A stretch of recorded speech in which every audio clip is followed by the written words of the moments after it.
Welcome to Happy Hour episodes where it's just two hosts hanging out. You can expect travel tips, short travel stories, and just to get to know the hosts a bit better. These episodes will be happening every 2 weeks, so you're still getting the normal 2 interviews per month, plus 2 Happy Hour episodes, all available on YouTube or Spotify video. Yeah. So yeah, we had this idea to like add more extra content to our podcast and not have to worry about, getting a guest, and then also giving the chance for the listeners to get to know us a little bit better. So Brandon, it's because people miss us. Usually we used to just post every 2 weeks, but what do you do with your time on that next Wednesday when there's no episode? Exactly. And you're stuck in your job and you're trying to live vicariously through some travelers and you're stuck because you don't have an episode. So now we're trying to fill that void and give you guys some great content and, hear some beautiful voices and see some beautiful faces if you're watching on our TikTok or YouTube. Spotify video, we're everywhere. We're everywhere. We're everywhere. So for the people that have listened to season 1 and heard the episode that Brandon was on, so they know a bit, of how, I guess, how you kind of started traveling, and we kind of talked about traveling during COVID, but they don't know how we actually met. Right. And so I'll fill that in. So I found you guys. So what I can't remember about how I found you guys is if I was actually searching for a travel podcast or if I just came across a post about your travel podcast on Reddit. But the majority of like how I do research for travel, anything like searching around travel stuff is usually first done searching through Reddit. You know what I'm saying? But like I said, I can't remember that actual detail, but I found you guys. I found the podcast through Reddit, and I'm always looking for travel podcasts. And I say you guys because, back then I wasn't a host. So when I found the podcast, I was like, oh, this is right up my alley. This is like travel stories, mostly centered around like the backpacker style of travel.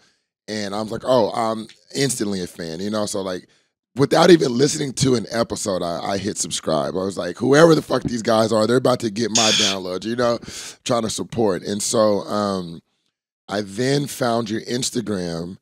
And I think I just sent you a DM like, hey, Yeah, you got in the DMs. Yeah, I slid in them DMs, baby.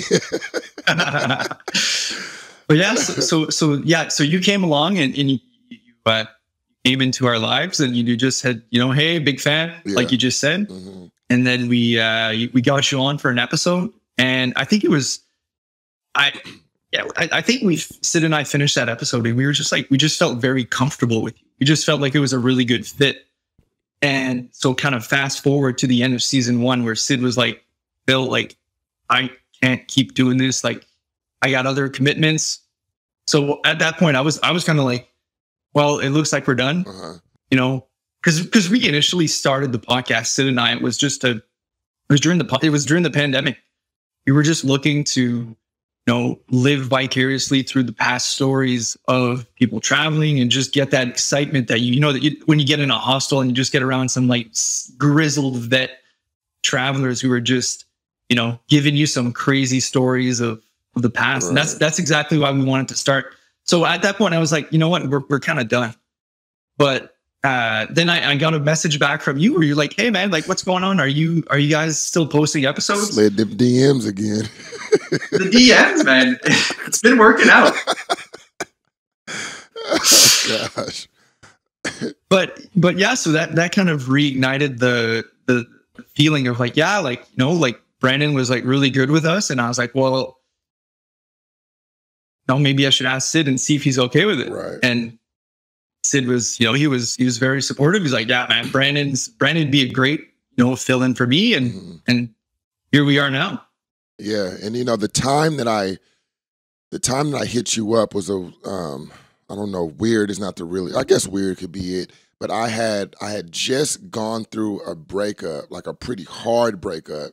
And it affected me pretty bad. Like I have never really gotten my heart broken before, right? And I'm not about to turn this sappy, but I'm just like, I just overshare. I think I have tissue somewhere. Yeah. But I'm just like, I'm the type of person that like, if I'm feeling something, I'm not scared to talk about it, right? So I'm not trying to turn it sappy, but here we go.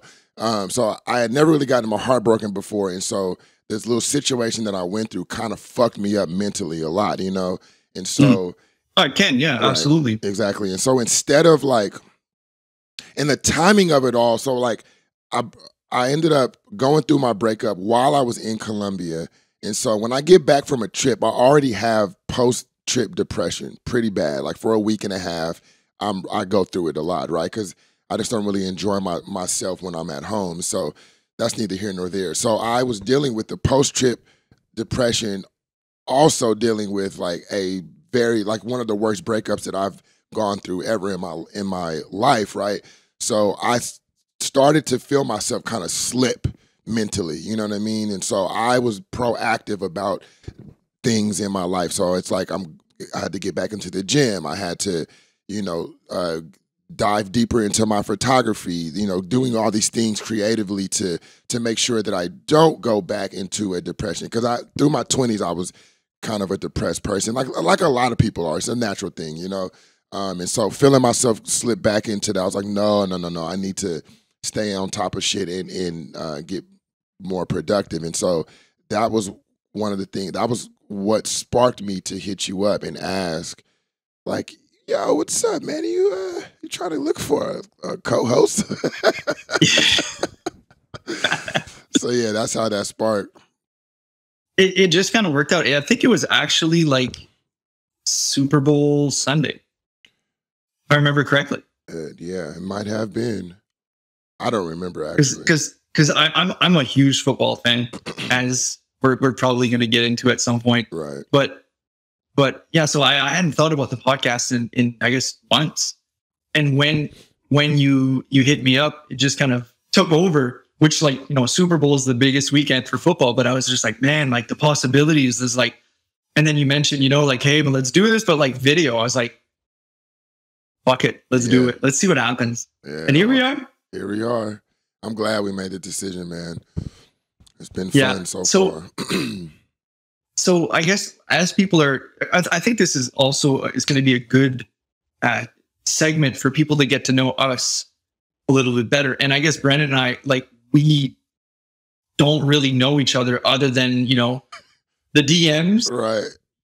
They'll be on an episode in season 1, but other than that, we don't really know each other that. Right. So Brandon actually came up with the great idea that instead of, you know, us getting to know each other better offline, that we should do it while we're recording and just, you know, right, and let kind of have. Let the listeners have, they'll be the fly on the wall as we navigate creating a friendship and building a, you know, working relationship together.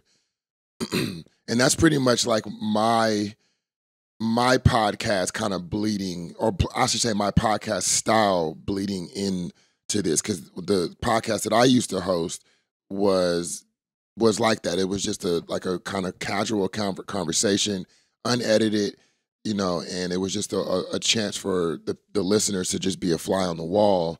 And I enjoy those type of conversations where it's just like a hang, you know what I mean? Where the host and their guest or whoever are just kind of hanging out, just kind of just shooting the shit.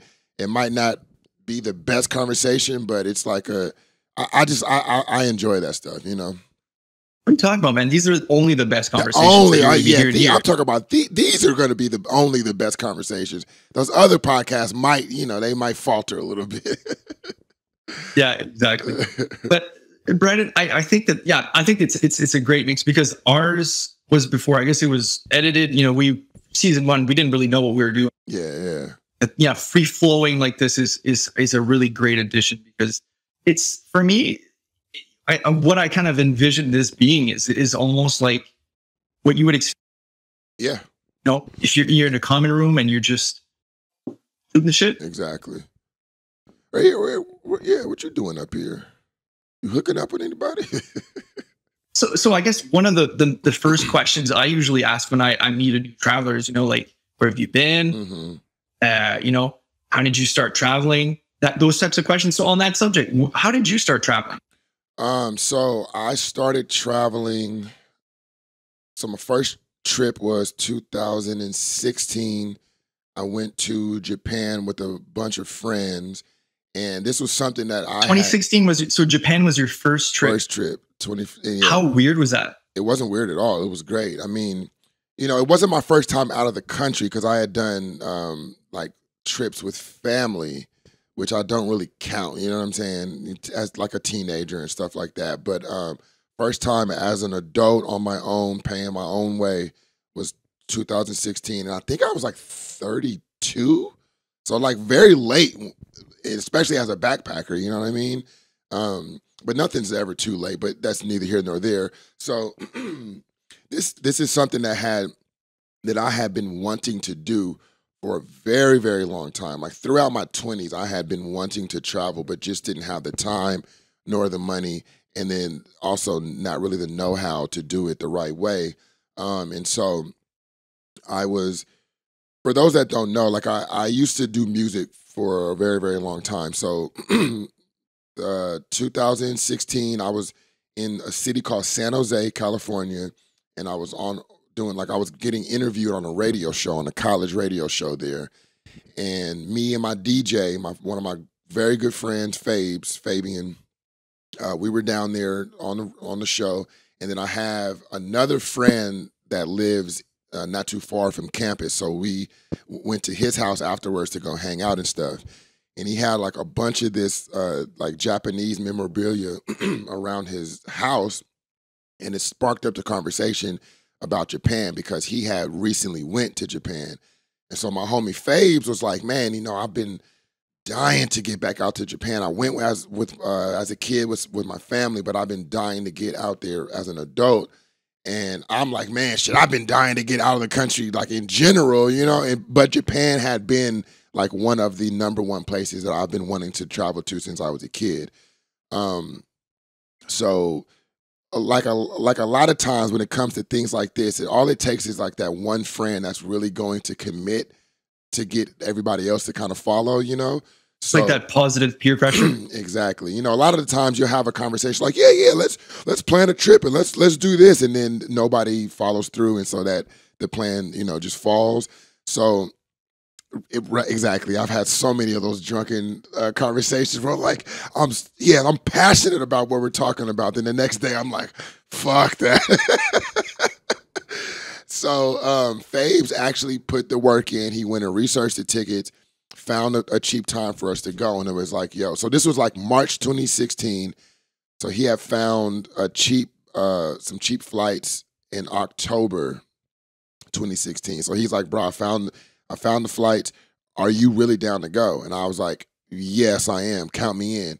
So he purchased both tickets. So he basically bought my ticket for him and was like, just pay me back whenever you can. So I just was like, every paycheck, giving him $100, $200 or something like that to pay it off. It's like the ultimate peer pressure. Right, exactly. Now you have to pay the guy. You're going. I'm going 1,000%. I wasn't going to back out anyway. Like I was 100% down, but like the fact that he purchased the tickets right there just made it that much easier for me, Yeah. And so I like him. He's like, he's not like, yeah, we should go. He's like, you're coming. Right, exactly. Like, we're making this happen. I'm trying to go, and I don't think I'm trying to go by myself. So, Brandon, you're fucking stuck with me, right? So, and so that was it, bro. That was the straw that broke the camel's back, because now that it was set, I then needed to just get my passport. That was really the only like necessity. But then I just started down a fucking rabbit hole of research, right? So I was just exhausting every resource that I could to find out about Japan. I bought one of the Lonely Planet books, downloaded older versions of the Lonely Planet books. Fucking every post that had to do about travel in Japan on Reddit, I read that shit. I exhausted everything, but I like blew my load really quickly when it came to like research. So I had 6 months from the time we purchased the tickets until it was time to leave. And I had gotten my passport, gotten my backpack, gotten a travel credit card, and did all my research probably within the first month, right? Ichi ni san chi go That's up to 5, and I can't remember 6 through 10, but that's pretty much it. You know what I'm saying? Besides like hello, goodbye, and thank you. Oh, and then sumimasen, which is excuse me.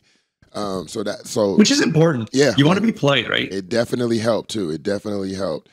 So the fact that I had gotten all that like out of the way within that first month, it then just it opened up an opportunity for me to start researching my next trips, and that's how I found like the solo travel subreddit, right? And so when I was like, I had already heard about somebody traveling to like Puerto Rico by themselves for a month with a with a surfboard years prior to this, and that like set this like passion, this kind of like dormant passion that I was like, oh my God, that sounds like the absolute ultimate adventure to go to a foreign country by myself.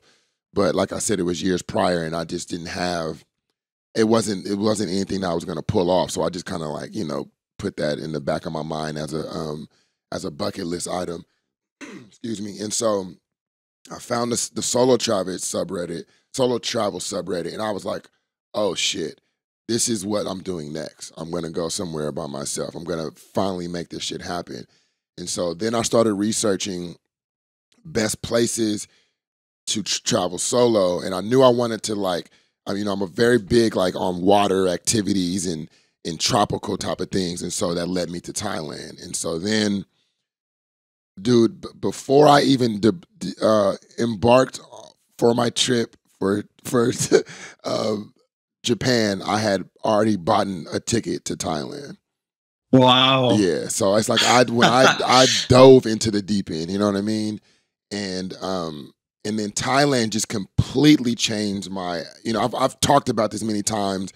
I'm pretty sure of course on my podcast. I can't remember if I've referenced this on our podcast yet, but like Thailand was the shift in my life, and it completely ruined my life in the best way possible, because everything that I was passionate about, and everything that I like saw as important in my life and where I wanted to go and all the goals completely meant nothing. You know what I'm saying? And I was like, no, this life of travel and like packing a backpack, going by myself, figuring it out, touching the world, touching the people in the world, leaving my stamp or my energy on the people in the world is like what my life goal is now. And so it's the rewire. Yeah, bro, it completely rewired, and I have not looked back since.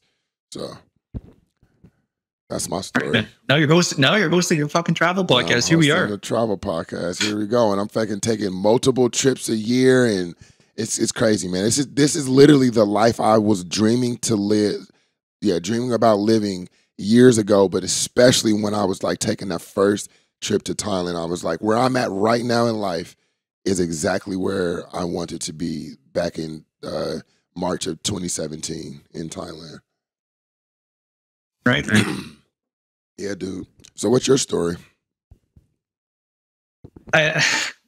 Funny, I was actually just thinking about mine's is a bit complicated.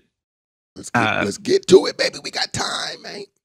Yeah, we have time. It's going to take a little time here. It's a bit of a long-winded answer, I think. But when I was young, I guess we moved around a lot. So I'm talking about like every 2 to 5 years, we were going to a new place. And it wasn't just like, moving the town over or the next county or the next province. It was like some distances were like 6,000 kilometers away. Mm-hmm. Like, for example, or for that to make sense to you, like it's from one destination that we moved to another, it's a 60-hour drive. Right. Okay. Wow. So it like have never been back since. Like those people like haven't seen them. Like all my friends that I had when I was a kid haven't seen them since. So I won't go and do every single place, mm-hmm. but like some of the gnarlier places that are a bit more entertaining, I guess. Right. One of the places that I lived in is a place called Iqaluit. I don't know if you've ever heard of it. Mm-mm. So Iqaluit is on the map, is located right here. Okay. I love the So it's in Nunavut in Canada, and it's an indigenous region of Canada. It's the capital in Canada that has the smallest population. There's only 6,000 people that live in Iqaluit. Wow. Okay. And 60% of those inhabitants are of the indigenous national, or they're indigenous. So like Inuit. Right. So I don't know if you know about that region. So it's I guess the closest thing to what you may know, like of the Arctic in the United States, is like Alaska. Right. But think of like Alaska, but like way more rural. Okay. So think of the Arctic. So it's like a tundra. There's no trees anywhere. It's an island. So you're like completely disconnected from the rest of Canada. Damn. And like, for example, like in the winter, you have to get your food from a boat. Holy shit. So there's an icebreaker that comes in and breaks the ice so that other boats like cargo ships can come in and deliver food. Wow. And how old were you when you were living here? So I moved there when I was 5, and we stayed there till I was 8. Oh, wow. Okay. And yeah, man. So like sometimes the boats get stuck on the ice. So yeah, so it's just a complete different world, man. There's a lot of the signage that's there is in the native language, like Inuktitut. Okay. And then there's like the weather is just fucking crazy too, man. There's blizzards. There's like extreme weather, like minus 30 to minus 50 Celsius in the winter. Holy shit. So I guess for Fahrenheit, I think that's like minus 20, 22 to like minus 50. Okay. You don't worry about. I think Celsius doing the conversions. It's all good. And we're trying to grow some listeners in the US too. You know, this isn't just for the rest of the world. Yeah, I wasn't.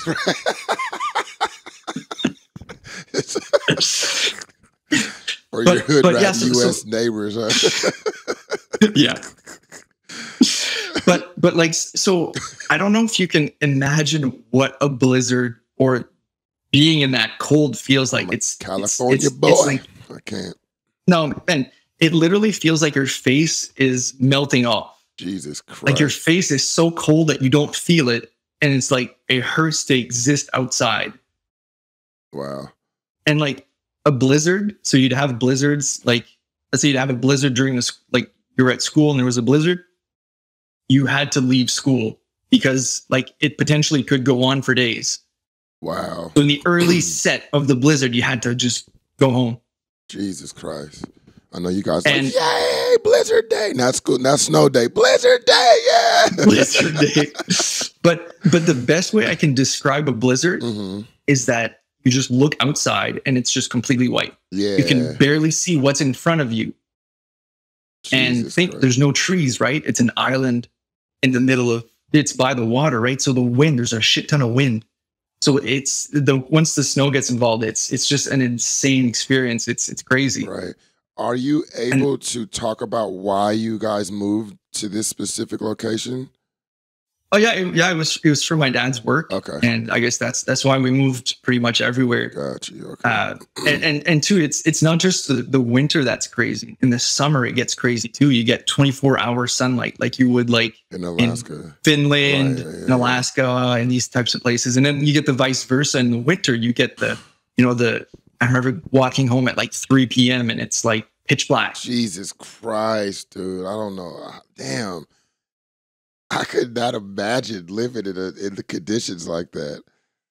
It's looking back, I'm just like, man, I haven't even gone back to these places. It's how remote it is. Yeah. But and it's also really expensive to go up there, but it's a crazy experience. Like you can also see like the northern lights. Oh shit.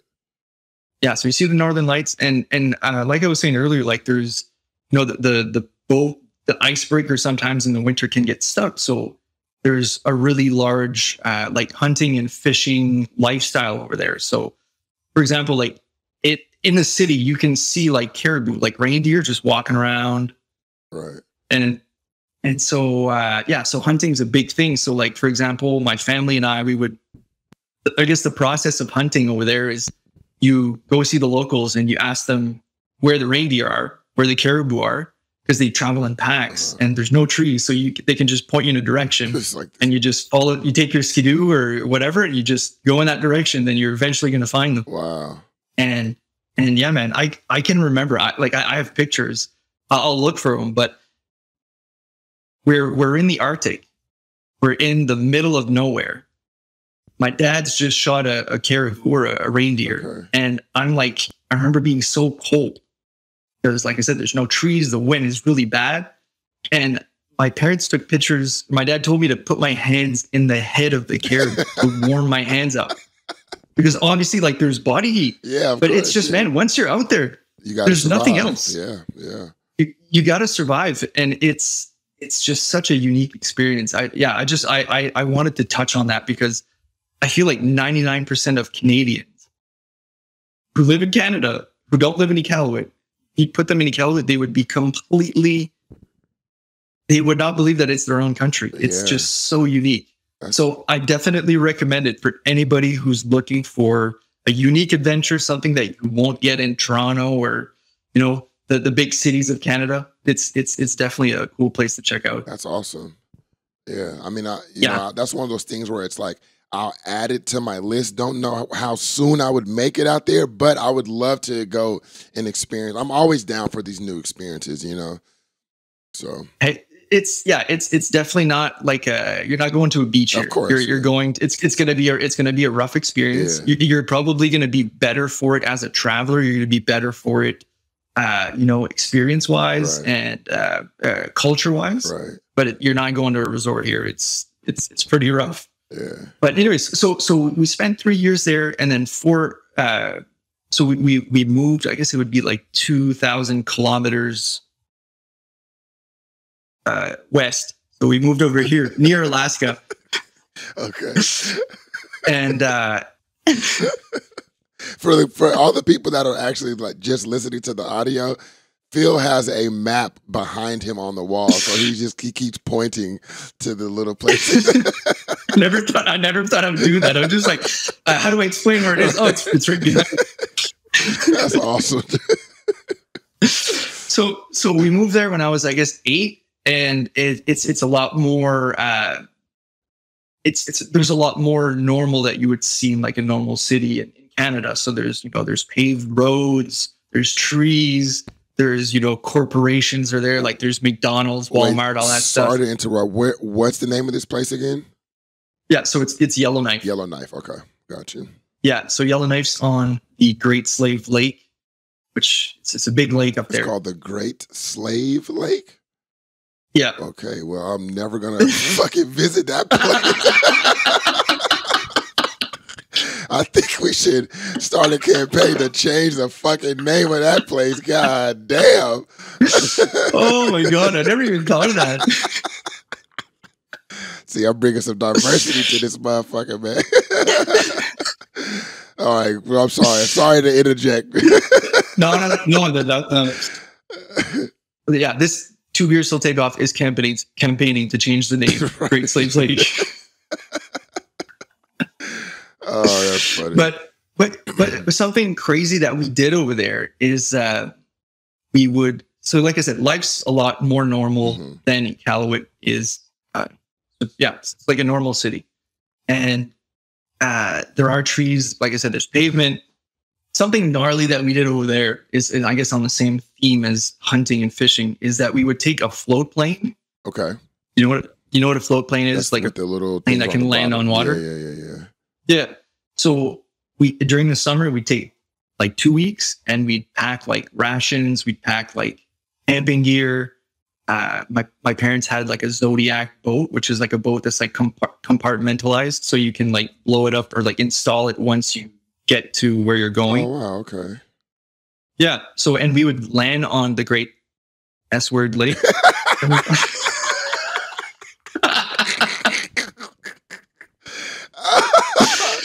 Okay. and yeah, man. And like, it was like, this is literally the middle of nowhere. And they drop us off on this island, and we would just boat and fish for 2 weeks. That sounds amazing. Do you have siblings, or are you a single child? Only child. Okay.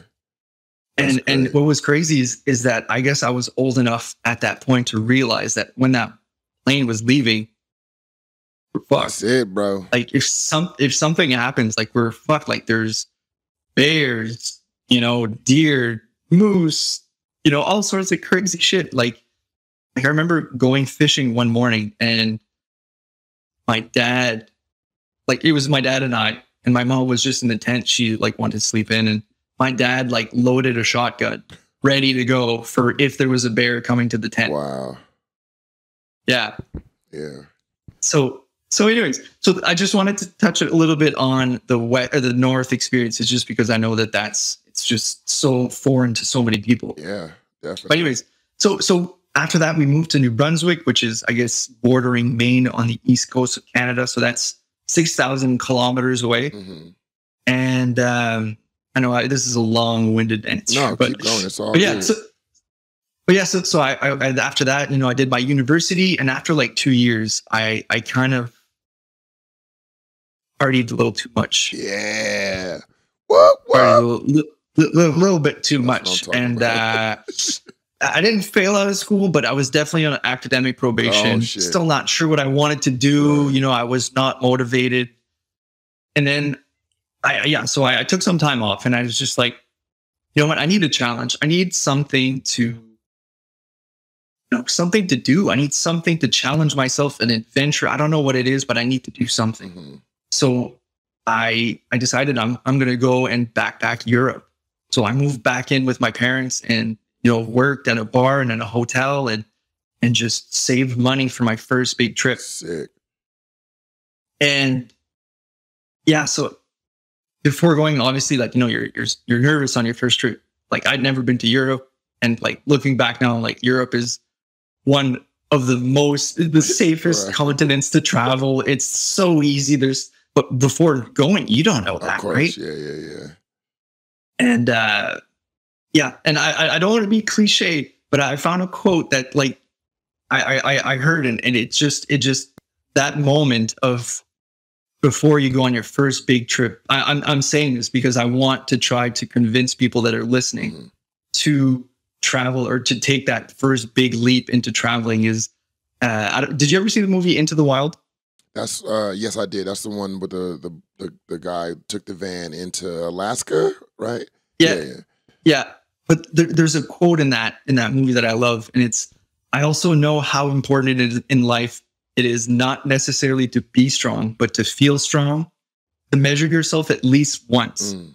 And for me, at that moment before going to Europe, that's how I felt. It was me versus the world. Yeah. This is, finally, I've done all this travel with my parents. I've seen all these crazy places in Canada and, a few places in Mexico and the US. But this is me going by myself. There's no parent that's going to be there to help me. It's just me out there. Right. So I backpacked for 3.5 months. Sick, dude.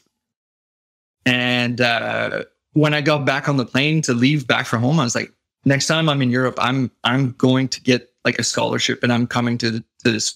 I'm going to do some schooling in Europe. So, and then a few years later, I got a year scholarship to go study in Germany, and then from there, I continued to travel and got to go to Morocco and all sorts of crazy places, and I guess the travel story continues. Yeah. So when you were taking that first trip, what like why'd you go solo? I didn't go solo. I was still going with a friend. Okay, got you. Okay. Yeah, I went with a friend. I did solo probably half. So we did like Ireland, England, Amsterdam, north of Germany, so like Hamburg, Berlin, and then we split up in Prague. So I'd say it's about halfway, and then the rest I did solo. Okay, gotcha. Kind of felt like I got my bearings. I could work hostel world and book a bus and Right. So then why did you guys end up splitting? What was the decision factor for that? So my buddy, he was he was working for, I think he's an iron worker, and he just got a contract offered to him to go work out west. So Got you. And I fucking love it. Never stop doing that, please. Please never stop. And yeah, so and he was like, I guess we had an initial plan, and with his timeline now being shorter, he was like, oh fuck, well, I want to do Barcelona, I want to do Paris. We'd met some guys from Paris, and he was like, oh, I want to go meet up with them before I leave. So, and I was like, well, I'm going into Eastern Europe. I want to do like Slovakia, Budapest. I want to do Poland, and yeah, and then I just like randomly ended up in Malta. Have you ever heard of Malta? I have heard of Malta, and I've heard amazing things about it.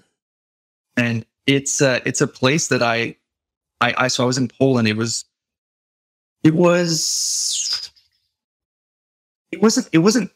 winter. It was cold. It was like May. It was May, but it wasn't warm. And I just started looking for places that was leaving Poland. So what I would do is like I'd have a couple drinks, and then I would just go on like Skyscanner and type in where I was and just look where would the cheapest destinations to go to, and just book something. Yeah. And I Googled how warm it was in Cyprus, and it was really warm, and I couldn't find a nice hostel. So I was like, okay, not this place. Right. And then I found Malta next, and I was like, okay, yeah, okay, this is a cool hostel here, and that's how I ended up there. And I ended up staying there for like a month. Was this trip the same trip that you met Sid? Yeah. See, look at the world, look at the universe. I fucking love it, dude. It's insane, man. That's so dope. Yeah, I actually sent him a Facebook, like the memories that we get. It had been 10 years. Wow. 10 years since we met. Fuck, yeah, dude. 10 years since we held hands underwater. That's so great. We definitely need to get him on one of these happy hour episodes. Yeah. Definitely. Absolutely, man. I'm opposed to it. Yes. Yeah. It's a hostile feeling, Right, exactly. Whoever walks in. Right, yeah, right. Man, just listening to that story, when I like this fucking travel thing does something to me. You know what I'm saying? I feel it like in my gut, man. It's like it's really hard to put into words, but I like just feel this like I don't even know how to really explain it, but like I definitely feel it in my gut, and it's just like this longing for more adventure, more excitement and stuff like that. So just hearing you tell your story is just like it's like I'm always inspired to travel, but like it's like I'm just getting a fucking burning passion right now, and I'm like, I gotta get back out there, man. Fucking book it. I know, man. So I'm about to actually go on a couple of trips. So my June is gonna be actually fucking crazy. So the first week of June, I'm going to New York for work. Then I think I'll be back on the 13th, which is a Monday. And I haven't bought my tickets for the second portion, but that second week of June, I'm gonna take my daughter somewhere in Mexico to celebrate her graduating 8th grade. So like I'm probably gonna book that ticket for that Tuesday, like literally the day after, and just pray that no flights are delayed. And then a homegirl that I met when I was in Guatemala this past February invited me to explore Mexico with her, because she's in Guatemala still, but she's about to go to Mexico to do like a couple of weeks, some type of work thing at a hostel, and then after she's done there, she's gonna then start exploring Mexico. So she's like, yo, if you want to come and join, and she's pretty cute, so I'm like, of course I'm gonna come and join. So I think like that, either that third week or that fourth week, I'll be then like coming back to switch up the type of stuff I have in my bag and stuff, and then embarking back to Mexico to go explore for I really don't know how long I'll be there, but I'll at least have until my daughter starts high school sometime in like the end of August, so maybe about a month and a half. So I'm excited about that little father-daughter trip. And it's not your first trip that you guys have done together either, right? No, I actually took her. Her first time out of the country was to Tokyo. Actually, I took her to Tokyo. Second time, which was a dope experience. We went for like a full 7 days, and she was 10 at the time, so it was like I think it was a perfect amount of time. We probably could have shortened it a day because she started to get like homesick and missed her mom and stuff. But we had an amazing time out there. And this time we'll probably just go for a few days because Mexico isn't that far away. So, probably get down there for like 5 days or so, eat some food, jump in the water, see some animals and shit, and then come on back. Yeah, but I haven't decided where yet because I was thinking of Tulum, and the reason why is because I've been multiple times, and I know where to take her to give her like a great experience within 5 days. You know what I'm saying? No time wasted. But I was also thinking like maybe me and her can go somewhere new together. So like Puerto Vallarta is the other spot that I was looking at. Yeah, I've heard of that place. Yeah.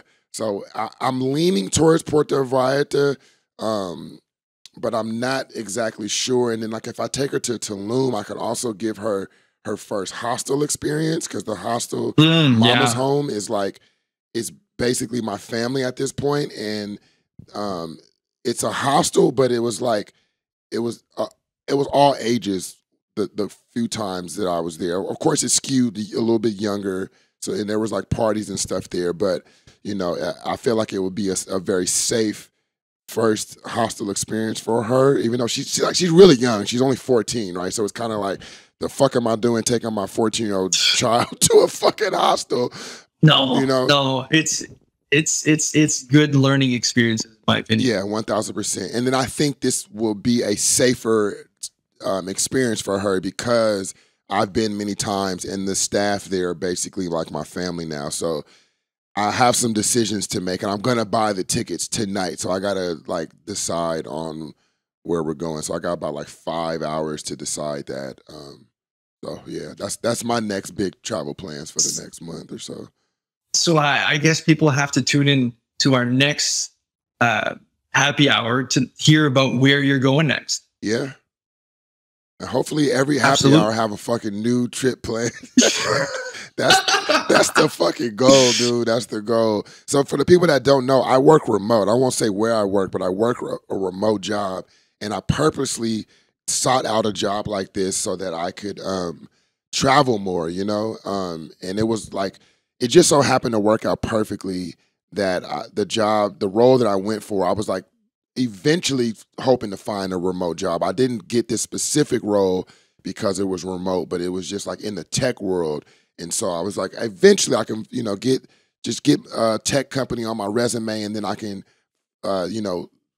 move on to something that's a little bit more perfect for the life that I want to live. And it just so happened that this role that I have is just, before the pandemic, it was perfect for a travel lifestyle. But then the pandemic happened, and then the company went like full remote by choice. So it just worked out fucking perfectly for me. So that's like, I'm still working and trying to travel as much as I can. That's awesome, man. Everybody, that was our first happy hour. Thank you so much for tuning in. We'll take all feedback, any questions, any things you want us to continue to do or add to this space. Let us know. Phil, do you want to give them any like social media stuff, or you want to? Yeah, absolutely. You can follow us on TikTok, Instagram, our new YouTube page, where you can see actually the podcast itself. You can see us. Hey, Mom. How? Hey. And I think if they can get anything out of this one episode, is book the fucking ticket. Yeah. If you're thinking about it, if you're, just book it. Just book Believe me. Don't believe me. Believe us. Right. And even if you have to go by yourself, like, it might be a little bit scary, but don't let your friend not going with you stop you from booking that ticket. Book that fucking ticket. And if you need to reach out, I won't offer Phil, but if you need to reach out to me to ask any questions, I am 1,000% always down to talk about travel. So you hit me up with any questions. I don't care if you think it's a stupid question. No, when it comes to travel, there's no stupid questions. So just reach out and ask me for whatever pointers you need. Hey, we're very reactive to our DMs. So that's all I'm saying. Slide in them DMs, baby. All right. We'll see you guys next week. All right. Peace out. Thank you for listening to Two Beers Till Takeoff. Do you want free additional content or just to stay connected with the show? Then give us a follow on our social media platform. That means TikTok, Instagram, Facebook, all of them. Are you in need of podcast production services, video editing, or anything in between? Then look no further than Strut Sound Productions, the official producer of the Two Beers Till Takeoff podcast. Music produced by Alex Gagné. Check out his work in our show notes. Voiceover done by Viking Leo K. See you next week on Two Beers Till Takeoff.